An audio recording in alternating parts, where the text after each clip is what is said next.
அனைவருக்கும் மகிழ்ச்சியான வணக்கம். இன்றைக்கி ரோஸ்பெட்டல் கிச்சனில் என்ன செய்ய போகிறோன்னா விரால் மீன் ஃப்ரை. இந்த விரால் மீன் ஃப்ரையை மேக்ஸிமம் பவுட்ரு எதுவும் இல்லாத மாதிரி வீட்லேயே அரைச்சி செஞ்சுருக்கேன். நீங்கள் வீடியோவை ஸ்கிப் பண்ணாமல் பார்த்தீங்கன்னா தெரியும். வாங்க வீடியோக்குள்ளே போகலாம். லாஸ்ட் டைம் என் வீடியோவுக்கு நிறைய பேர் சப்போர்ட் பண்ணியிருந்தீங்க. எல்லாத்துக்கும் நான் நன்றியை தெரிவிச்சுக்கிறேன். க்ளீன் பண்ணி எடுத்து வச்சுக்கிற மீன் ஸ்லைஸ் மேலே லெமன் ஜூஸ் அப்ளை பண்ணிக்கணும். அதே மாதிரி பேக் சைடு நம்ம திருப்பி வச்சு லெமன் ஜூஸை ஆட் பண்ணுறோம். அதுக்கப்புறம் 1/4 டீஸ்பூனுக்கு கம்மியான சால்ட் எடுத்து ஃபிஷ் மேலே அப்ளை பண்ணி வைக்கிறோம். அதே மாதிரி பேக் சைடும் திருப்பி நம்ம அப்ளை பண்ணிக்கிறோம். இந்த ஸ்லைஸை 1/2 an hour salt and lemon ஜூஸில் ஊற வைக்கணும். இப்படி ஊற வைக்கிறதுனால ஃபிஷ்ஷு சாப்பிடும்போது சாஃப்ட் அண்ட் டேஸ்டியாக இருக்கும். இஞ்சி சின்ன துண்டு, பூண்டு 8 பல் பூண்டு, வரமிளகாய் 7, கிராம்பு 3 கிராம்பு, மிளகு 1 டீஸ்பூன், சீரகம் 1/2 டீஸ்பூன், சோம்பு 1/2 டீஸ்பூன். இப்போது இதை நல்லா மிக்ஸி ஜாரில் போட்டு அரைச்சி எடுத்துக்கணும். இந்த அளவுக்கு வரணும் அரைச்சி எடுத்தா. இப்போது ஒரு பவுலில் அதை ட்ரான்ஸ்ஃபர் பண்ணிக்கணும்.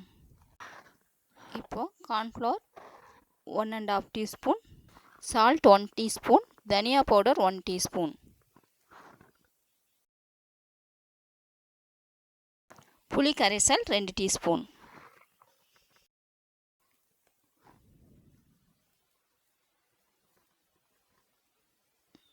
நல்லா மிக்ஸ் பண்ணிக்கணும். இப்போது மஞ்சத்தூள் 1 டீஸ்பூன், 2 டீஸ்பூன் தண்ணி சேர்த்து நல்லா மிக்ஸ் பண்ணிக்கணும். இதை ஃபிஷ் மேலே அப்ளை பண்ணணும்.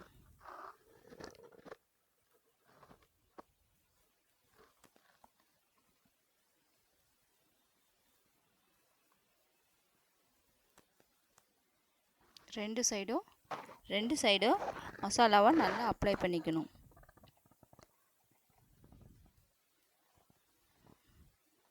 இப்போது ஒரு 10 மினிட்ஸ் இதை அப்படியே வச்சிடணும்.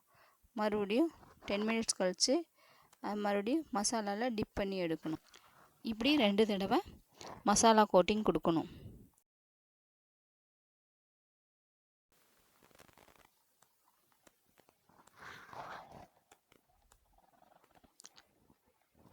இப்போது மல்லித்தலை மேலே போட்டு ஒரு 1/2 மணி நேரம் ஊற வச்சிடுறோம். ஸ்டவ் ஆன் பண்ணி ஆயில் விட்டு ஆயில் ஹீட் ஆன பின்னாடி